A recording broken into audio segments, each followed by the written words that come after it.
Welcome back. എല്ലാവരും സുഖമായിട്ടിരിക്കുന്നു വിചാരിക്കുന്നു. ഇന്നലെ രാത്രി ഉറങ്ങാൻ കിടന്നപ്പോൾ തന്നെ ഫിക്സ് ചെയ്താണ് ഇന്നത്തെ ബ്രേക്ക്ഫാസ്റ്റ് ഓട്ടട തന്നെ ആക്കാമെന്ന്. ഓട്ടട മൈദയിലും ഗോതമ്പിലും ഞങ്ങൾ ഉണ്ടാക്കാറുണ്ട്. ആൾക്ക് കൂടുതൽ ഇഷ്ടം ഗോതമ്പിൻ്റെയാണ്. സോ ഇന്ന് ഗോതമ്പിൻ്റെ ഓട്ടടയാണ് ഞാൻ ഉണ്ടാക്കുന്നത്.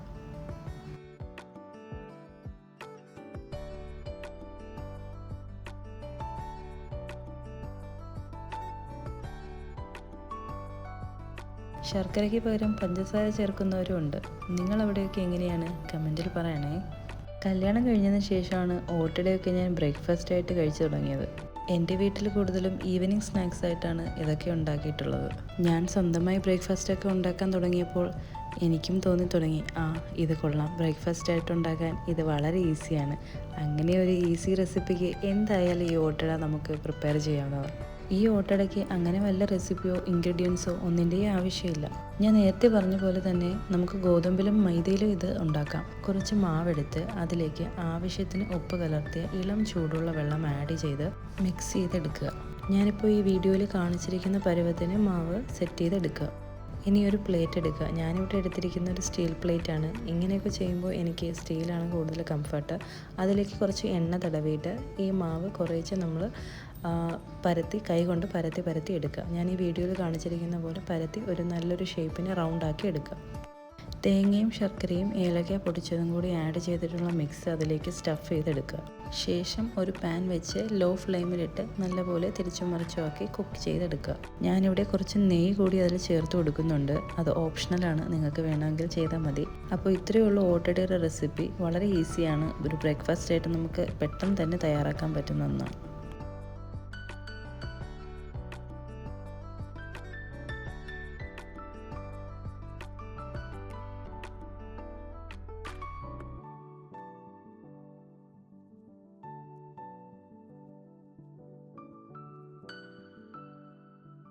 അങ്ങനെ ബ്രേക്ക്ഫാസ്റ്റൊക്കെ കഴിച്ചും കഴിപ്പിച്ചുമൊക്കെ കഴിഞ്ഞപ്പോൾ സമയം അങ്ങ് പോയി. ആൾക്കിന്ന് ആഫ്റ്റർനൂൺ ഡ്യൂട്ടിയാണ്. ലഞ്ച് കൊടുത്ത് വിടണം. ഇനി പെട്ടെന്നൊരു ലഞ്ച് കൂടി പ്രിപ്പയർ ചെയ്യണം. ലഞ്ചിന് അധികം കാര്യമായിട്ടൊന്നുമില്ല. ഒരു രസം, ഫിഷ് ഫ്രൈ, അതാണ് ഞാൻ ഉദ്ദേശിച്ചിരിക്കുന്നത്. എപ്പോഴും നമ്മളെ പ്ലാൻ വർക്കാവണമെന്നില്ല. അങ്ങനെ പ്ലാൻ ചെയ്തിട്ടും വർക്കാവാത്തൊരു പ്ലാനിങ് ആയിപ്പോയി ഇന്നത്തെ എൻ്റെ ലഞ്ച്. കുറച്ചുകൂടി ഐറ്റംസ് ഉണ്ടാക്കണമെന്നായിരുന്നു ഇന്നത്തെ എൻ്റെ പ്ലാനിങ്.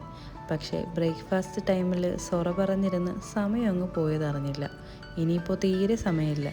പെട്ടെന്ന് തന്നെ രസവും ഫിഷ് ഫ്രൈയും ആക്കി പുള്ളിക്ക് ചോറ് കൊടുത്തു വിടണം.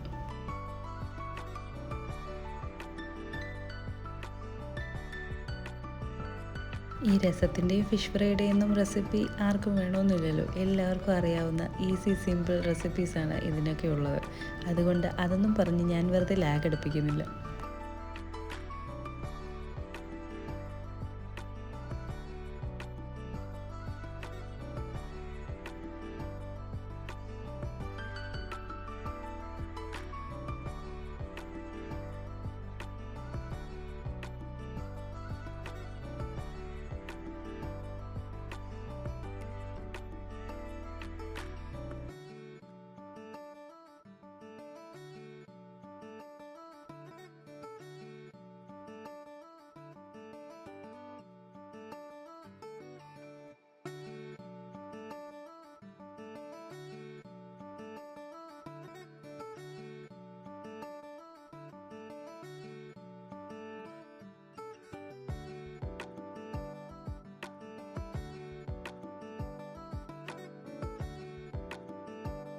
അങ്ങനെ വളരെ പെട്ടെന്ന് തന്നെ ലഞ്ച് റെഡിയായി.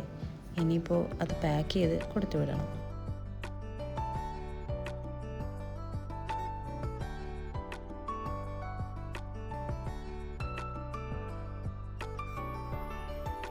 ഇനി നമുക്ക് മത്തി മുളകിട്ട കറി വയ്ക്കാം.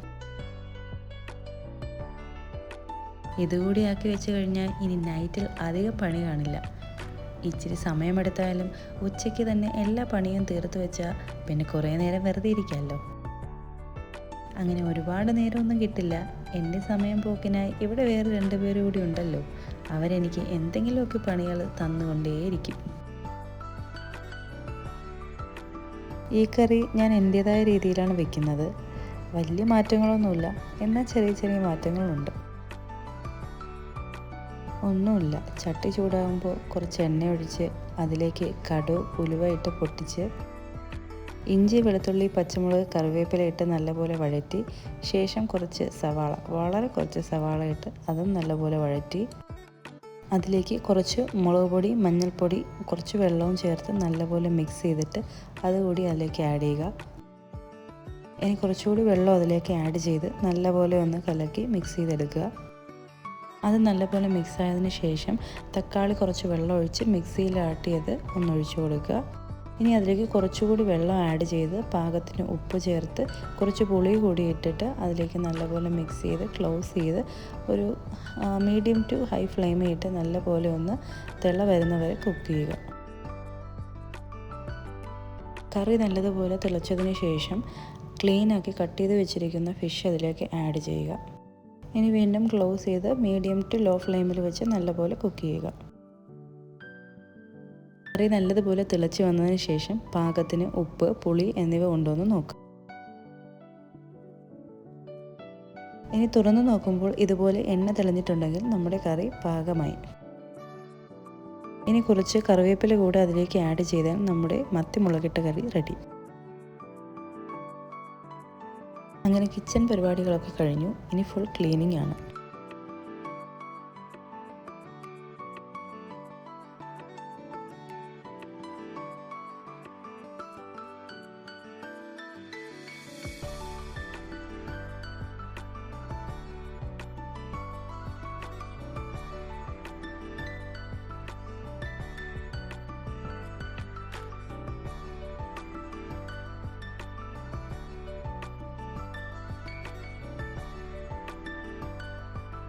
എല്ലാ ദിവസവും ഞാൻ ഇതുപോലെ ക്ലീൻ ചെയ്യും.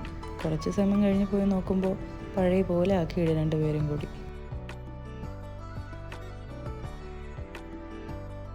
ഇപ്പോൾ ഇവിടെ ടോയ്സ് വളരെ കുറവാണ്.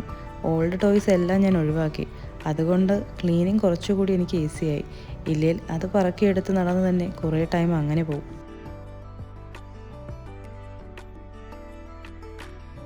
ഇവിടുത്തെ കുഞ്ഞാളുണ്ടെങ്കിൽ എനിക്കിതൊന്നും ചെയ്യാൻ പറ്റില്ല. അവൻ ഉറങ്ങുന്നതുകൊണ്ടാണ് ഞാൻ ഇത്ര സമാധാനമായിട്ട് നിന്ന് ഇത്രയും കാര്യങ്ങളൊക്കെ ചെയ്യുന്നത്.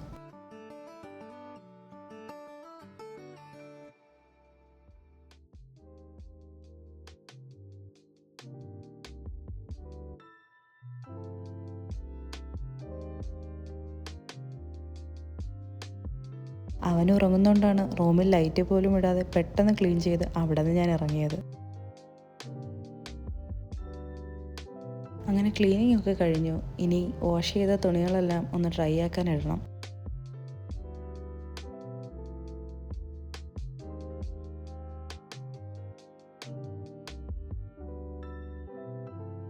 ഇതിനിടയിൽ ഞാൻ മോളോട് വർത്താനം പറയുന്നുണ്ട്. എന്നാൽ അവൾ ടിവിയിൽ മുഴുകി നിൽക്കുകയാണ്. അങ്ങനെ ഒരു ബിസി മോർണിംഗ് റൊട്ടീൻ കഴിഞ്ഞു. അപ്പോൾ അത്രയ്ക്ക് തന്നെയുള്ളൂ ഇന്നത്തെ വീഡിയോ. ഇഷ്ടമായെങ്കിൽ സബ്സ്ക്രൈബ് ചെയ്യാനും ലൈക്ക് ചെയ്യാനും മറക്കല്ലേ.